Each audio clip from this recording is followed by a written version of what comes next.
guys, and thanks for tuning in for another Comics Weekly wrap-up where I share with you the comic books I've read for the week. If you haven't noticed, since I've been back in school, the comic wrap-ups have been kind of smaller than when I was on break because I have very hard classes this semester, and it is my second year, and I really don't have that much time to read like I did over the summer. So, yeah, every week they're going to be smaller wrap-ups, but enough of rambling. I'm going to get on with the first book I read for the week, and it is Uncanny Avengers, Volume 3, I do believe this is, and it's Ragnarok Now. This one, I really do not know where this series is going. I love the fact that it is X-Men and Avengers teamed up together, but I just really don't know where this series is going because of the events in this one book.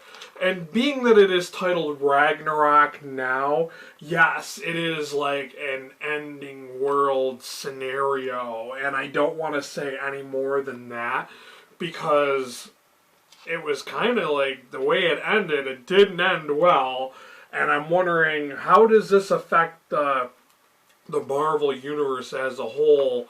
And does this mean that is this one of the reasons how Marvel decided to write in that there weren't going to be any mutants in the next Marvel books that were going to debut after the Secret Wars?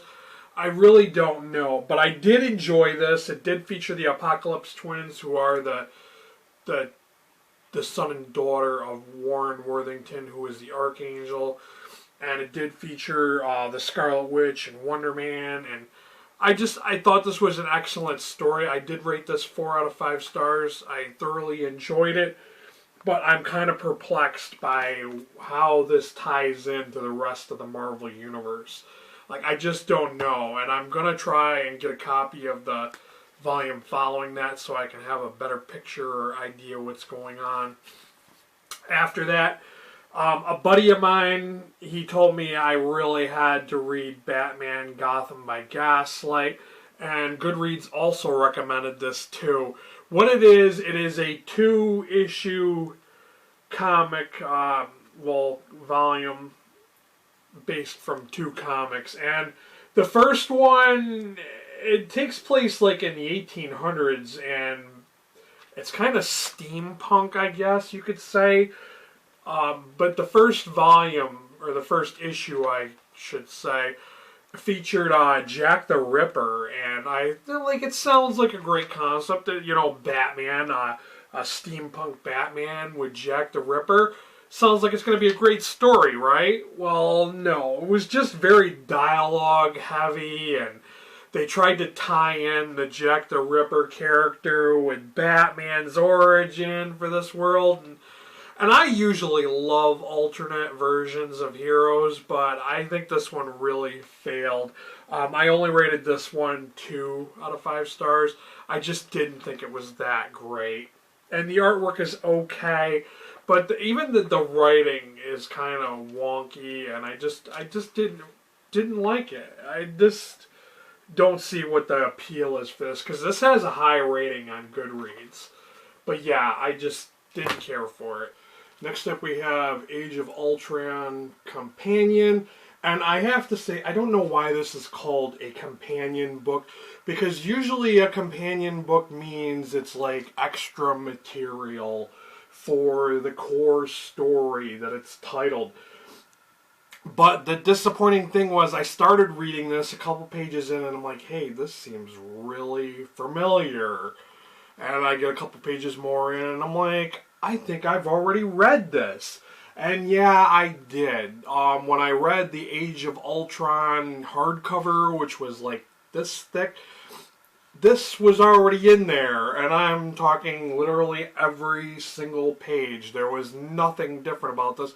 So I really don't know why it's called a companion. But if you've already read the Age of Ultron hardcover, you've already read this, just like I did.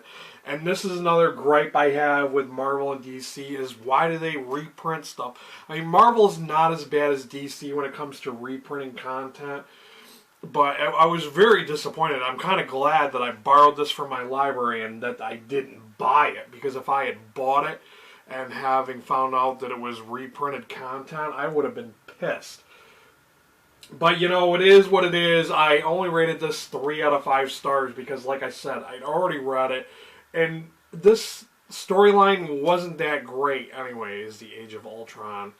But Marvel, if you, like, you're ever going to see this, but if you do see this, stop reprinting content and trying to market it as something new. It's not, and it's annoying. Okay, I kind of got a little behind with my filming schedule, and I've got, like, the rest of this weekly wrap-ups week books, like I've got like 4 books to wrap up real quick here. Okay, so after the last book I read The Massive, this was Volume 1, Black Pacific. And what The Massive is it takes place in an apocalyptic future where there's been a bunch of natural disasters and there's water has flooded certain continents, so there's this one ship called the Massive that's a bunch of conservationists, like scientists, and the world's just in total chaos.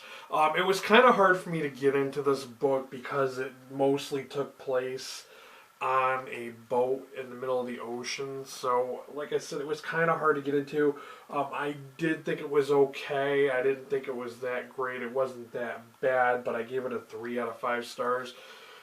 I didn't know what to expect for this, and I think this was a Goodreads recommendation. So it was just okay. 3 out of 5 stars for that. After that, I picked up The Outcast by Robert Kirkman.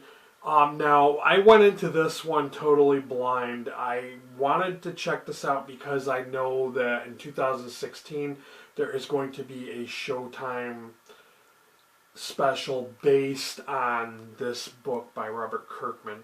So, of course, I'd never read it before, and I'm not a big fan of Robert Kirkman. Yes, The Walking Dead is excellent. I really like The Walking Dead, but his books, The Invincible, and I hated The Invincible. I thought Invincible was horrible.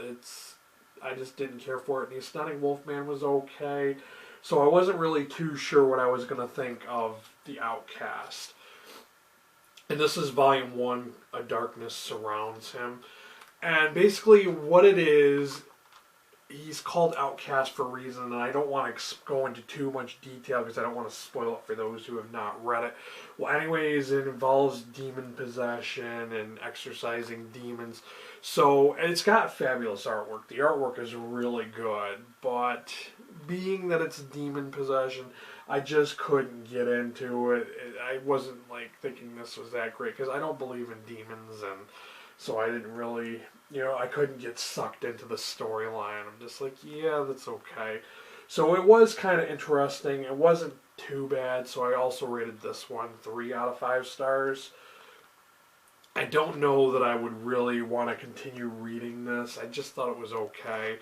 I might pick up Volume 2 if it's available, and I might check out the show, but I'm not really 100% sure that I want to, because it was just okay. After that, I picked up Hellblazer, Rake at the Gates of Hell, and this is a massive volume. I think this was Volume 8. Don't quote me on that. I'm not 100% sure if it was Volume 8 or not. Some stories were really interesting. There was one where he got knocked out, and Papa Midnight had sent him to hell, so he's walking through hell, and he's talking to JFK, and has a confrontation with Abraham Lincoln. Yeah, weird stuff. Sounds crazy, doesn't it? But yeah, that one was kind of interesting, and then there was a lot of backstories with his friends and stuff like that, and Satan is trying to get Constantine, and that was kind of an interesting story.